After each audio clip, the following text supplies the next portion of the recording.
Hello दोस्तों, आज के इस वीडियो में हम लोग जीएस के टॉप 50 क्वेश्चंस को देखेंगे जो कि हाल फिलहाल की परीक्षाओं में पूछे गए हैं और आने वाली परीक्षाओं के लिए बहुत ही महत्वपूर्ण हैं। तो चलिए शुरू करते हैं पहले प्रश्न से। आज का पहला प्रश्न है, बल का एसआई मात्रक है। बल का एसआई मात्रक क्या है? तो इसका राइट आंसर हो जाएगा ए वाला। ऑप्शन हमारा ए सही है। आगे बढ़ेंगे, अगला प्रश्न देखते हैं, प्रकाश की गति कितनी होती है? प्रकाश की गति कितनी होती है? तो इसका राइट आंसर हो जाएगा ए। ए हमारा इसका करेक्ट आंसर हो जाएगा। आगे बढ़ेंगे, विद्युत धारा का एसआई मात्रक है। विद्युत धारा का एसआई मात्रक है, तो इसका राइट आंसर हो जाएगा एम्पियर। ऑप्शन सी सही है। आगे बढ़ेंगे, अगला प्रश्न है, दर्पण में प्रतिबिंब सीधा और आभासी किसमें मिलता है? तो इसका राइट आंसर हो जाएगा समतल दर्पण। ऑप्शन सी करेक्ट है। आगे बढ़ेंगे, अगला प्रश्न है, ऊर्जा संरक्षण का नियम किसने दिया था? ऊर्जा संरक्षण का नियम किसने दिया था? तो इसका राइट आंसर हो जाएगा बी। ऑप्शन बी करेक्ट है। आगे बढ़ेंगे, अगला प्रश्न है, ध्वनि तरंगे किस माध्यम से नहीं गुजरती हैं? ध्वनि तरंगे किस माध्यम से नहीं गुजरती हैं? तो इसका राइट आंसर हो जाएगा निर्वात। ऑप्शन डी करेक्ट है। अगला प्रश्न है फ्रेंड्स, अगला प्रश्न है, चुंबक का कौन सा ध्रुव आपस में आकर्षित करता है? तो इसका जो राइट आंसर हो जाएगा विपरीत ध्रुव। ऑप्शन बी करेक्ट है। अगला प्रश्न देखते हैं, अगला प्रश्न है, वायुमंडलीय दाब नापने का यंत्र कौन सा है? तो उसका जो राइट आंसर हो जाएगा option A barometer. Option A correct हो जाएगा। आगे बढ़ेंगे, अगला प्रश्न है, एसआई का कार्य का एसआई मात्रक है। तो इसका राइट आंसर हो जाएगा जूल। ऑप्शन बी करेक्ट है। आगे बढ़ेंगे, अगला प्रश्न है, बिजली के बल्ब का फिलामेंट किस धातु से बना होता है? तो जिसका जो राइट आंसर हो जाएगा option C tungsten. Option C correct answer है इसका। अगला प्रश्न है, ध्वनि की तीव्रता किस मात्रक से मापी जाती है? तो इसका जो राइट आंसर है ऑप्शन ए डेसिबल से। आगे बढ़ेंगे, अगला प्रश्न है, परावर्तन का नियम कौन बताता है? परावर्तन का नियम कौन बताता है? तो इसका जो राइट आंसर हो जाएगा आपतन कोण बराबर परावर्तन कोण। ऑप्शन ए करेक्ट है। ऑप्शन ए हमारा करेक्ट आंसर हो जाएगा। आगे बढ़ेंगे, अगले प्रश्न को देखते हैं। अगला प्रश्न क्या कह रहा है, सौर ऊर्जा का स्रोत क्या है? सौर ऊर्जा का क्या स्रोत है? हम सभी को पता है, इसका स्रोत है नाभिकीय संलयन। ऑप्शन ए करेक्ट हो जाएगा। ऑप्शन ए हमारा करेक्ट है। आगे बढ़ेंगे, डायनमो किस ऊर्जा को किस में बदलता है? डायनमो किस ऊर्जा को किस में बदलता है? तो उसका राइट आंसर हो जाएगा यांत्रिक ऊर्जा को विद्युत ऊर्जा में बदलता है। ऑप्शन हमारा ए करेक्ट है। आगे बढ़ेंगे और अगला प्रश्न देखेंगे, आंख में प्रकाश प्रवेश करता है किसके द्वारा? तो इसका राइट आंसर हो जाएगा पुतली। ऑप्शन बी हमारा करेक्ट हो जाएगा। आगे बढ़ेंगे, अगला प्रश्न है, 16वां प्रश्न क्या कह रहा है, जल का रासायनिक सूत्र क्या है? तो जल का रासायनिक सूत्र क्या है? इसका जो राइट आंसर हो जाएगा H2O। Option B is correct. Option B हमारा एकदम करेक्ट है। आगे बढ़ेंगे, अगला प्रश्न है, सोडियम क्लोराइड का सामान्य नाम क्या है? सोडियम क्लोराइड का नाम है खाने का नमक। Option B. ऑप्शन बी हमारा एकदम करेक्ट हो जाएगा। ऑप्शन बी हमारा राइट आंसर है। अगला प्रश्न है, पीतल किसका मिश्र धातु है? पीतल में क्या क्या मिला होता है? तो इसका राइट आंसर हो जाएगा तांबा और जस्ता। ऑप्शन हमारा ए करेक्ट है। आगे बढ़ेंगे, अगला प्रश्न को देखेंगे, हाइड्रोजन गैस का सबसे हल्का तत्व कौन सा है? हाइड्रोजन गैस का सबसे हल्का तत्व कौन सा है? तो इसका राइट आंसर हो जाएगा हाइड्रोजन। ऑप्शन हमारा सी इज करेक्ट। आगे बढ़ेंगे, गैसों का नियम किस वैज्ञानिक ने दिया था? गैसों का नियम किस वैज्ञानिक ने दिया था? तो इसका राइट आंसर हो जाएगा ऑप्शन ए बायल।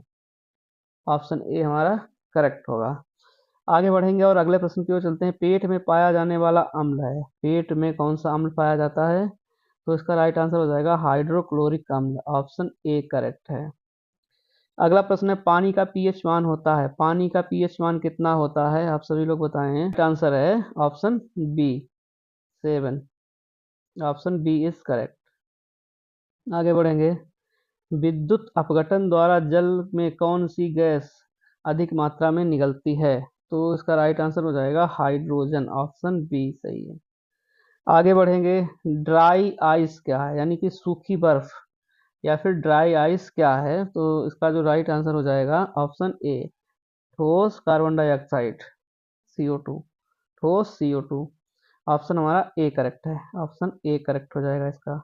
आगे बढ़ेंगे और अगला प्रश्न देखेंगे। अगले प्रश्न में कह रहा है कि हरे पौधे भोजन किस प्रक्रिया से बनाते हैं। तो ये बहुत ही आसान प्रश्न है, हम सभी को पता है, इसका आंसर हो जाएगा बी, प्रकाश संश्लेषण के द्वारा। हरे पौधे प्रकाश संश्लेषण से अपना भोजन बनाते हैं। अगला प्रश्न है, पेट्रोलियम किस प्रकार का संसाधन है। पेट्रोलियम किस प्रकार का संसाधन है, तो इसका राइट आंसर है ऑप्शन बी, अनवीकरणीय। अगला प्रश्न है, धातुएं सामान्यतः किस प्रकार की होती हैं। धातुएं सामान्यतः किस प्रकार की होती हैं, तो इसका राइट आंसर हो जाएगा ऑप्शन ए इज करेक्ट है, ऊष्मा एवं विद्युत की सुचालक होती हैं धातुएं। अगले प्रश्न को देखेंगे। अगला प्रश्न क्या कह रहा है, परमाणु संख्या किस पर आधारित होती है। परमाणु संख्या किस पर आधारित होती है, तो ये प्रोटॉनों की संख्या, ऑप्शन बी सही हो जाएगा। अगला प्रश्न देखते हैं। अगला प्रश्न क्या कह रहा है कि H2SO4 का सामान्य नाम क्या है। H2SO4 का सामान्य नाम क्या है, सल्फ्यूरिक अम्ल, ऑप्शन बी हमारा सही हो जाएगा। अगला प्रश्न है, कार्बन का शुद्धतम रूप है। शुद्धतम रूप कौन सा है, कार्बन का शुद्धतम रूप कौन सा है, हीरा। कार्बन का शुद्धतम रूप हीरा है, ऑप्शन सी सही हो जाएगा। आगे बढ़ेंगे। अगला प्रश्न क्या कह रहा है कि रक्त का लाल रंग किसके कारण होता है। रक्त यानी कि जो ब्लड है उसका लाल रंग किस कारण होता है, हीमोग्लोबिन के कारण लाल होता है, ऑप्शन ए करेक्ट हो जाएगा। आगे बढ़ेंगे। मानव शरीर की सबसे छोटी हड्डी कौन सी है। मानव शरीर की सबसे छोटी हड्डी कौन सी है, स्टेप्स, ऑप्शन बी करेक्ट हो जाएगा। आगे बढ़ेंगे। पाचन तंत्र, पाचन किस अंग से शुरू होता है। पाचन किस अंग से शुरू होता है, तो ये मुंह से ही शुरू हो जाता है, जो भी हम खाते हैं उसका पचना मुंह से ही शुरू हो जाता है, ऑप्शन हमारा बी सही हो जाएगा। आगे बढ़ेंगे। अगला प्रश्न देखेंगे। इंसुलिन किस अंग से स्रावित होता है। इंसुलिन किस अंग से स्रावित होता है, तो इसका राइट आंसर है अग्नाशय, ऑप्शन बी हमारा करेक्ट हो जाएगा। आगे बढ़ेंगे। अगला प्रश्न देखेंगे। अगला प्रश्न कह रहा है, रक्त शुद्ध करने का कार्य कौन करता है। रक्त शुद्ध करने का कार्य कौन करता है, गुर्दे, ऑप्शन सी करेक्ट हो जाएगा। आगे बढ़ेंगे। मानव शरीर में रक्तचाप किस यंत्र से मापा जाता है, तो ये किससे मापा जाता है, इसका राइट आंसर है ऑप्शन बी, ऑप्शन बी हमारा करेक्ट हो जाएगा। आगे बढ़ेंगे। मलेरिया किसके काटने से फैलता है। मलेरिया किसके काटने से फैलता है, मादा एनाफिलीज मच्छर, ऑप्शन ए हमारा करेक्ट है। अगला प्रश्न है, पत्तियों का हरा रंग किसके कारण होता है। पत्तियों का हरा रंग होता है क्लोरोफिल के कारण, ऑप्शन ए हमारा करेक्ट हो जाएगा। अगला प्रश्न है, रक्त का तरल भाग क्या कहलाता है, यानी ब्लड का जो लिक्विड फॉर्म क्या कहलाती है। ये प्लाज्मा कहा जाता है, रक्त का तरल भाग प्लाज्मा कहा जाता है, ऑप्शन ए करेक्ट हो जाएगा। आगे बढ़ेंगे और अगले प्रश्न की ओर चलते हैं। अगला प्रश्न क्या कह रहा है, रुधिर में श्वेत रक्त कणिकाओं का क्या कार्य है। क्या कार्य है, यानी कि उनका क्या कार्य है, तो इसका राइट आंसर हो जाएगा हमारा ऑप्शन बी, रोगों से बचाना, ऑप्शन बी करेक्ट हो जाएगा।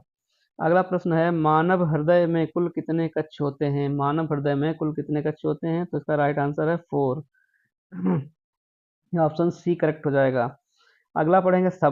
सबसे बड़ी कोशिका कौन सी है, तो इसका राइट आंसर हो जाएगा ऑप्शन बी, अंडाणु, ऑप्शन बी राइट हो जाएगा। आगे बढ़ेंगे। अगला देखते हैं, डीएनए का पूरा नाम क्या है। डीएनए का पूरा नाम क्या है, इसका ऑप्शन ए सही हो जाएगा, ऑप्शन ए इज करेक्ट। अगला प्रश्न है, पाचन में कौन सा एंजाइम कार्बोहाइड्रेट को तोड़ता है। कार्बोहाइड्रेट को राइट आंसर है option C, amylase, amylase, option B correct हो जाएगा। अगला बढ़ेंगे। अगला प्रश्न है, फेफड़े किस वायवीय प्रक्रिया में भाग लेते हैं, तो इसका राइट आंसर हो जाएगा श्वसन, श्वसन। अगला प्रश्न है, रक्त समूह की खोज किसने की थी। रक्त समूह की खोज किसने की थी, तो इसका राइट आंसर है लैंडस्टीनर, लैंडस्टेनर। अगला प्रश्न है, मानव शरीर का तापमान सामान्यतः कितना होता है। मानव शरीर का तापमान सामान्यतः कितना होता है, 98.4 फ़ारेनहाइट। आगे बढ़ेंगे। अगला प्रश्न देखते हैं, हड्डियों और दांतों के निर्माण के लिए कौन सा तत्व आवश्यक है, तो इसका जो राइट आंसर हो जाएगा ऑप्शन बी इस करेक्ट है, कैल्शियम, बी इसका सही उत्तर है। आगे बढ़ेंगे। मनुष्य के शरीर में कितनी हड्डियां होती हैं, तो इसका राइट आंसर है बी, 206 हड्डी, बी उत्तर हमारा सही है। अगला प्रश्न है, पाचन तंत्र में सबसे लंबा अंग कौन सा है। पाचन तंत्र में सबसे लंबा अंग कौन सा है, इसका राइट आंसर है ए, ए इज करेक्ट हो जाएगा, छोटी आंत। तो साथियों यह वीडियो था। अब कमेंट करके बताइए कैसा लगा आपको वीडियो। मिलते हैं अगले वीडियो में, तब तक के लिए धन्यवाद।